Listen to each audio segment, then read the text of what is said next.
오늘 설교의 제목은 입술로 범죄하지 않는 사람입니다. 같이 한번 읽어보겠습니다.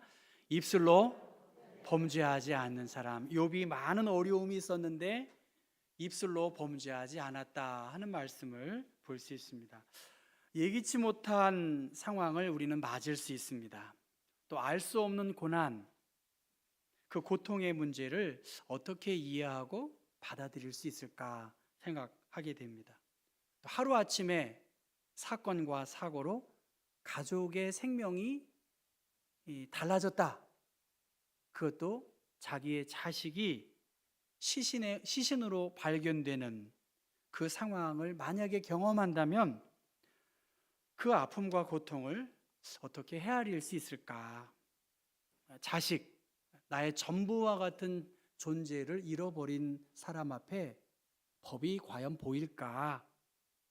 그런 생각들을 하게 됩니다. 누가 그 아픔과 고통을 헤아릴 수 있을까? 또 다른 사람의 고통과 문제가 아니라 그것이 나의 시련과 나의 고통이라고 한다면 나는 과연 어떠한 모습을 취할 수 있을까 생각하게 됩니다. 욥이라고 하는 욥기, 욥은 인생의 고통과 그 고통의 의미에 대한 문제와 답을 생각하게 합니다. 특별히 욥은 경건함 속에서 하나님께 부르짖고 있습니다. 그리고 그 고난을 당한 욥의 고통에 대하여 헤아리려고 하는 많은 시도들이 있었지만 그 욥의 고통을 헤아리기는 무척 어려웠습니다. 그래서 어려움에 처한 사람들이 욥기를 읽고 많은 어떤 은혜를 경험했다, 그리고 위로를 얻었다 하는 그러한 이야기들을 듣곤 합니다.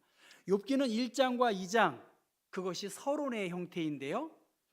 그 이후에 3장, 욥이 자신에 대한 한탄함, 그리고 친구들과의 변론이 이어지고 엘리후가 또 연설을 한 다음에 폭풍 가운데 임한 하나님의 임재 앞에 이 모든 일들이 다시 회복되어지는 그러한 상황입니다. 여러분, 저 만화로 그린 저 그림을 하나의 일장을 설명할 수 있는 그림이라고 볼 수가 있습니다. 욥은 우수 땅이라고 하는 지금 이라크와 사우디아라비아 지역의 접경지대에 살고 있었던 굉장히 부유하고 인격적으로 도덕적으로 좋은 모델이 되는 사람이 바로 욥이었습니다. 그 욥에 대한 모습을 보고 1장 6절에서 12절까지 하늘에서 천사들과 사탄이 여호와와 함께 이 욥에 대해서 이야기를 하게 됩니다. 무슨 이야기를 하냐면 욥이 그와 같이 온전하고 정직하고 하나님을 경외하고 악에서 떠난 자는 세상에 없다. 욥이 최고다. 그런 이야기를 하죠. 그때 사탄이 뭐라고 하죠? 까닭 없이, 이유 없이 그렇게 살지 않았을 것입니다. 분명히 이유가 있기 때문에 욥을 참소하고 욥을 시험하자고 그렇게 제안을 합니다. 그것이 하늘에서 이루어진 대화이고요. 그리고 실제적으로 그러나 몸에는 건드리지 말아라 하는 전제 조건 하에서 그의 재산, 그의 자식들이 다 재앙으로 인해서 죽고 없어지게 되는 그러한 상황에 처해 있습니다. 그것이 1장의 이야기입니다. 그 가운데에서 욥은 1장에 겉옷을 찢고 머리털을 밀고 땅에 엎드려서 하나님을 예배하고 주신 이도 여호와시요 거두신 이도 여호와시오니 여호와의 이름이 찬송을 받으실지어다 하고 욥기 1장은 끝나요. 또다시 2장 1절에는 이제 또 똑같은 이야기가 벌어집니다. 여호와 앞에서 하나님의 아들들과 사탄이 모여서 이야기하고 또 사탄에게 말합니다. 너가 땅을 둘러보니 욥이 정말 온전하고 정직하고 하나님을 경외하고 악에서 떠난 자가 바로 세상에 없는 줄 알겠지? 내가 나를 충동하여서 까닭 없이 욥을 치게 했어도 욥이 여전히 자기의 온전함을 지키지 않았느냐? 네가 고집스럽게 부당하게 욥에 대하여 힘든 일들을 행했지만 그럼에도 불구하고 욥은 그의 경건함에 아무런 영향을 끼치지 않았지 않았느냐? 그렇게 이야기합니다. 그런데 또다시 사탄은 계속적인 공격을 합니다. 사탄은 한 번 찔러보고 끝내는 것이 아니라 계속해서 욥의 형편과 처지가 그렇지 않을 것이라고 하는 전제 속에서 계속된 공격을 합니다. 그 전제하에서 생명만은 남겨두고 한번 행해봐라 합니다. 왜냐하면 여러분 4절과 5절 말씀 한번 성경을 보실까요? 그 말씀 같이 한번 읽어보겠습니다. 사탄이 여호와께 대답하여 이르되 가죽으로 가죽을 바꾸오니 사람이 그의 모든 소유물로 자기의 생명을 바꾸올지라. 이제 주의 손을 펴서 그의 뼈와 살을 씻어서 그리하시면 틀림없이 주를 향하여 욕하지 않겠나이까. 지금 욥을 둘러싼 많은 요소들이 있기 때문에 하나님을 향해서 원망하거나 비방하지 않는다. 욥의 살, 욥의 뼈를 치면 욥은 분명히 하나님에 대하여 원망할 것입니다라고 하는 그러한 생활 속에서 욥의 생명을 해치지 않는 범위 내에서 욥의 몸에 사탄이 린치를 강하는 거죠. 그래서 발바닥부터 정수리까지 종기가 나게 했고 욥은 재 가운데 앉아서 질그릇 조각으로 자기의 몸을 긁고 있는 그러한 상황입니다. 지금 1라운드 욥이 견뎌내었어요. 2라운드입니다. 그가 머리부터 발끝까지 종기가 막 나서 재 위에 앉는 비참한 상황에 처해 있었음에도 불구하고 욥은 병든 몸, 무기력한 상황, 자기의 삶의 울타리가 다 걷어졌음에도 불구하고 하나님에 대한 믿음을 변치 않았다는 것입니다. 사탄은 그렇게 생각했어요. 욥을 둘러싼 좋은 것들, 그것이 걷어지면 주를 향하여 욕할 것이다. 그런데 그 사탄의 기대와는 관계없이 욥은 하나님을 향한 그의 믿음을 굳건히 지켰고 하나님에 대하여 욕하지 않고 저주하지 않았습니다. 이 상황을 본 그의 아내가 나타납니다. 물론 저렇게 예쁘고 화려한 옷을 입지 않았을 거예요. 왜냐하면 지금 자식도 죽었죠. 재산도 다 없어져 버렸죠. 그런 이미지 상황에서 10절에 이 상황을 본 욥의 아내가 말합니다. 당신이 그래도 자기의 온전함을 굳게 지키느냐? 하나님을 욕하고 죽어라. 그렇게 이야기합니다. 이걸 조금 풀어서 이야기하면 살과 뼈가 썩어져가는 이 죽음의 고통에서 하루빨리 벗어나도록 그것이 낫지 않겠습니까? 라고 하는 안타까운 심정에서 그렇게 아마 말을 했을지 모릅니다. 이에 대하여 욥은 그대의 말이 한 어리석은 여자의 말과 같다. 우리가 하나님께 복을 받았은즉 화도 받지 아니하겠느냐 하고 이 모든 일에 욥이 입술로 범죄하지 않았다라고 그렇게 말합니다. 지금 사단의 계속적인 공격 2라운드에서도 승리했는데 또 한편에 아내를 통해서도 하나님을 저주하고 그냥 세상 말로 그냥 알아서 해라 이렇게 하는 거겠죠. 그럼에도 불구하고 욥은 자신의 신앙을 지켰습니다.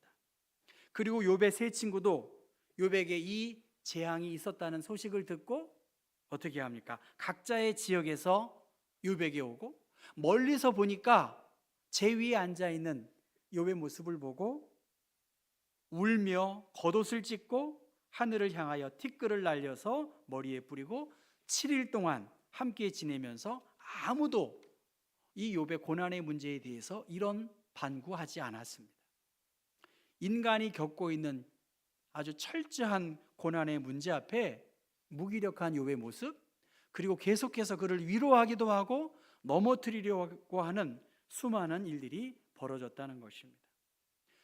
요한복음 10장 10절의 말씀 보면 도둑이 오는 것은 도둑질하고 죽이고 멸망시키려고 하는 것뿐이고 내가 오는 것은 양으로 생명을 얻게 하고 더 풍성히 얻게 하려는 것이라고 말씀하셨습니다.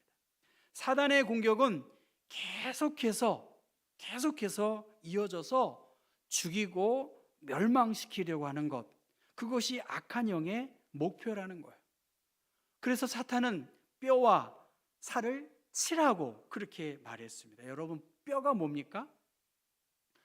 사람은 죽어서 이름을 남기지만 이름보다는 저는 뼈를 남기는 것 같아요. 그 사람의 존재를 나타내는 그 뼈, 그 강인함을 치게 하셨고요. 또 살은 굉장히 연약해요. 저도 이렇게 살짝 모았는데 다치니까 이 살이 아주 아리더라고요. 뼈에 비교하면 살은 굉장히 연약합니다. 그러니까 뼈와 살, 한자로 말하면 이걸 뭐라 그러죠? 골육, 뼈골자에 고기 육자잖아요. 고육. 부자와 형제 등 육친 관계를 말하는 것이 고육 관계라고 한다면, 사단은 전략적으로 우리의 강한 부분들, 그것을 넘어뜨리게 할 수 있어요.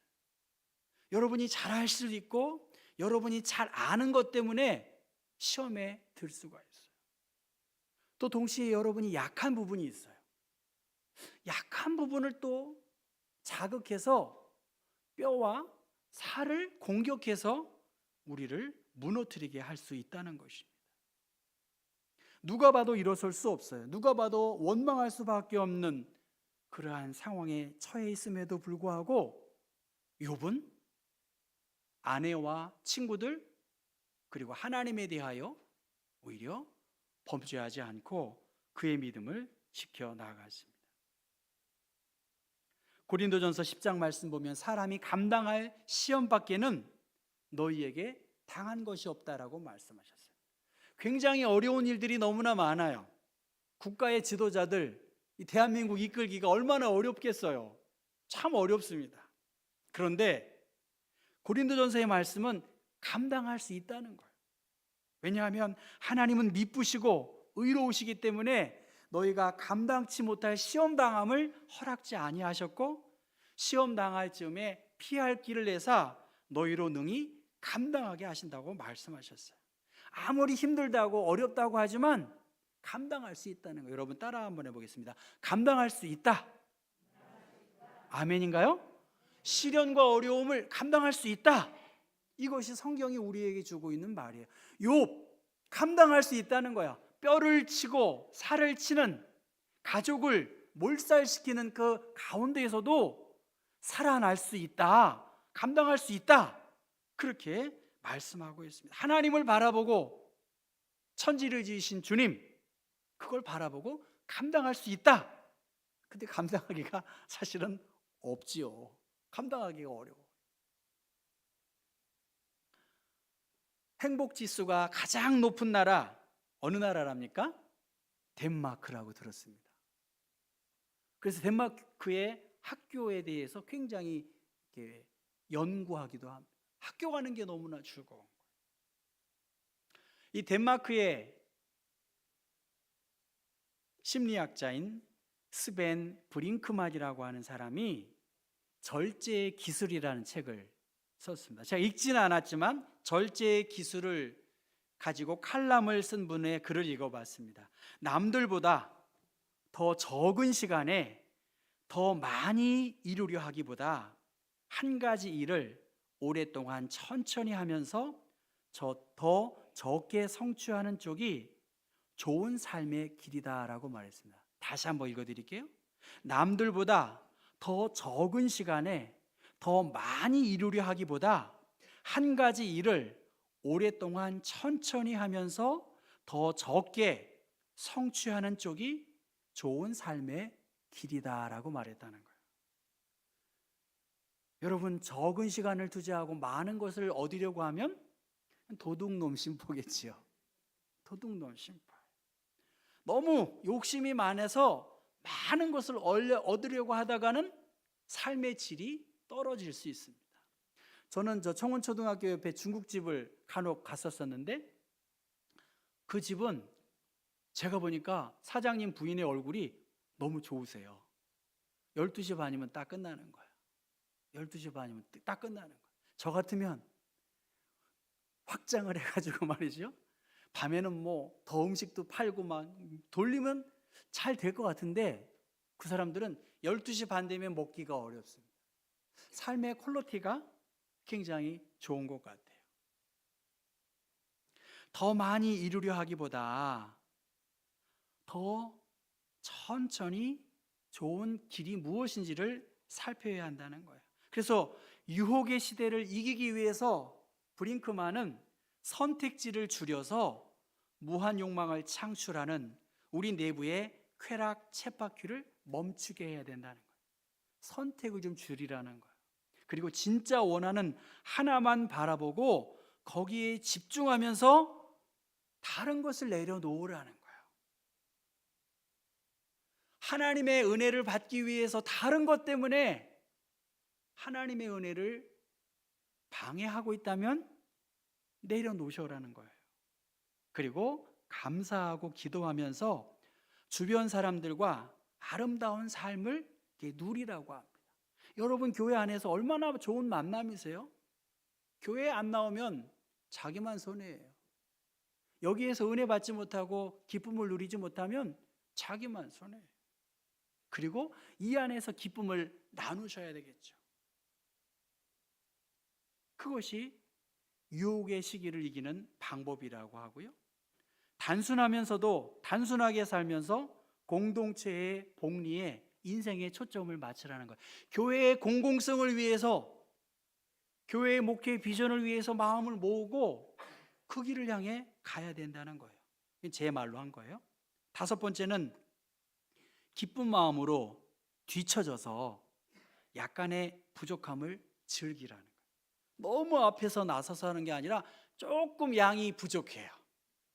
좀 부족해. 그것을 하나님께 맡기고 성령의 도움을 힘입어 살아가는 것이 유혹의 시기를 이기는 방법이라고 말하고 있습니다. 유혹을 무찌르고 욕망을 절제하면서 주어진 시간을 더 의미 있는 일에 쏟을 때에 우리는 더 나은 삶을 살 수 있다는 것입니다. 신앙생활에 퀄리티가 있어야 되겠어요. 퀄리티가 있어야 되겠죠. 성장과 성숙이 하나님의 나라의 가치입니다. 더 빨리, 더 많이가 아니라 더 적게, 더 집중해서 더 철저하게 우리가 할 수 있는 것, 우리의 삶을 이루는 것을 더 중심을 향해서 가야 된다라고 장은수라고 하는 작가가 유혹과 중독의 시대에서 어떻게 하면 좋은 삶을 살 수 있을까라고 하는 그러한 글을 쓰게 되었습니다. 여러분, 우리의 신앙생활을 생각해 보셔야겠어요. 여호와여, 어느 때까지니까 나를 영원히 잊으시나이까? 나의 영혼이 번민하고 종일토록 마음에 근심하기를 어느 때까지 합니까? 지금 욥은 자신만 힘든 게 아니에요. 욥의 아내도, 욥의 친구들도 다 힘든 가운데 있습니다. 그런데 아까 처음에 말씀 보면 욥 혼자만이 아니라 하나님께서 하늘에서 욥의 모습을 보시고 천사들도 살펴보고 있다는 것입니다. 욥의 친구들, 욥의 아내, 그 정도면 괜찮은 사람이에요. 그럼에도 불구하고 욥을 위로하려고 했고 고난을 함께 하려고 했지만 완전하진 않았지만 욥과 함께 했어요. 정도의 차이가 있지만 욥의 아내도 욥의 친구들도 연약한 그러한 존재입니다. 그런데 여러분 생각해 보세요. 욥만 고통을 당했나요? 욥의 아내도 재산을 다 날렸고 그 낳은 자식을 다 잃어버렸으니까 얼마나 고통의 정도가 심했겠습니까? 욥이 입술로 범죄하지 아니했다라고 말씀했지만 사실은 욥은 그 아내에게 대하여 그 아내의 고통을 헤아리지 못하고 오히려 자기의 신앙과 잣대로 정죄한 부분이 있다는 것입니다. 아내의 마음을 헤아리지 못하고 아내의 그 아픔을 보듬어 안으면서 하나님의 뜻을 찾지 않았다는 거예요. 이 세상에서 특별히 고난당한 사람에게 무엇이 필요할까? 저는 위로라고 봅니다. 위로. 나는 혼자가 아니다.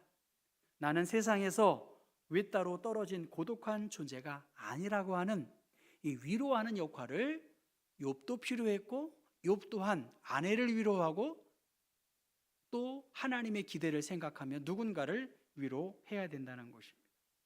지난주 화요일 날 안동교회에서 종로구 교회, 구청과 연합으로 예배를 드렸습니다. 국회의원도 오셨고요. 그 안동교회 2층 당회실에서 제가 이렇게 내다보니까 교회 앞에 멋진 한옥이 있는 거예요. 제가 담임 목사님께 여쭤봤어요. 저 집 참 크고 멋지네요. 누구네 집이에요? 그랬더니 윤보선 대통령 집이랍니다. 그 고택인데 지금도 윤보선 대통령의 아드님이 원로 장로님으로 그 교회에 출석하고 계시대요. 그 목사님이 저에게 말씀하십니다. 목사님, 99칸이었어요. 4대부 명망가의 집안입니다.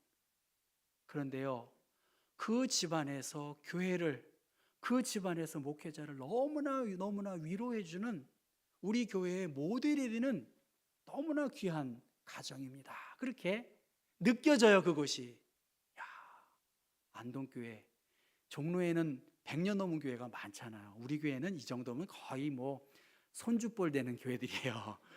미래교회는 거의 옥인교회랑 옥인교회도 거의 다 100년 넘은 교회. 그 안동교회는 3월 1일만 되면 기미 독립 선언문을 읽고요, 만세도 하고 그런 세레모니를 하는 전통이 있는 교회더라고요. 그 전통을 이어가고 있어요. 그 자긍심이 대단하더라고요. 오늘 우리에게 특별히 고난당한 사람들, 또 절제함이 필요하고 특별히 위로함이 필요합니다. 이 위로라는 말은 나란이라는 말과 부르다라는 말이 합쳐진 말입니다. 성령이라고 하는 팔라클레토스라는 말도 옆에서 위로하는 그것이 성령님이시죠. 예수님은 나 있는 곳에 너희도 있게 하리라 말씀하셨고, 나사로가 죽었다는 소식을 듣고 슬피 우는 사람들에게 대하여 예수님은 눈물 흘리시며 나사로를 위해서 하나님의 사랑을 드러냈습니다. 여러분, 오늘 우리들에게는 입술로 나는 범죄하지 않았어, 나는 완벽해, 나만큼 예수 믿으면 된 거지, 이렇게 욥처럼 생각할 수 있지만 아니다. 욥도 부지불식간에 아내에게 또 누군가에게 연약한 존재일 수밖에 없다는 것입니다. 두세 사람이 한 사람을 모함하고 음모를 꾸민다면 당해낼 수가 없습니다. 그런데 하나님께서 내려다보고 계시고 천사들이 그 욥의 마음을 헤아리면서 위로하고 있습니다. 욥은 혼자 있는 것이 아니에요. 또한 욥에게 하나님께서 의지를 가지고 그 시련을 감당하게 하시고 있습니다. 우리는 새벽 기도마다 마태복음을 묵상하고 있고 특별히 비유에 대한 말씀을 하시고 있습니다. 예수를 믿는 것 기쁨이고 감사입니다. 그리고 그 기쁨을 누리기 위해서는 하나님의 나라의 가치를 알아야 되겠지요. 그리고 하나님의 나라는 100% 다 그 나라에 결실을 하는 것이 아니라 소수의 25% 이하의 그 좋은 땅의 그 곡식을 통해서 100배와 60배와 30배의 열매를 맺고요, 그 적은 누룩을 통해서 그 반죽이 부풀어지고 그 겨자씨와 같은 그 미미한 그 생명 있는 씨앗을 통해서 하나님의 나라가 확장이 되고 있습니다. 사랑하는 성도 여러분, 입술로 범죄하지 않는 사람은 없어요. 우리 또한 완벽한 사람이 아니고요. 그러나 다시 한번 우리가 절제함을 통해서 누군가를 위로해주고 누군가를 견고히 세우는 일들, 그리고 하나님의 나라의 기쁨을 내가 먼저 누리고 정말 이 기쁨 누군가에게 전할 수 있는 사순절의 기간, 그러한 기회로 삼으실 수 있기를 바랍니다. 다음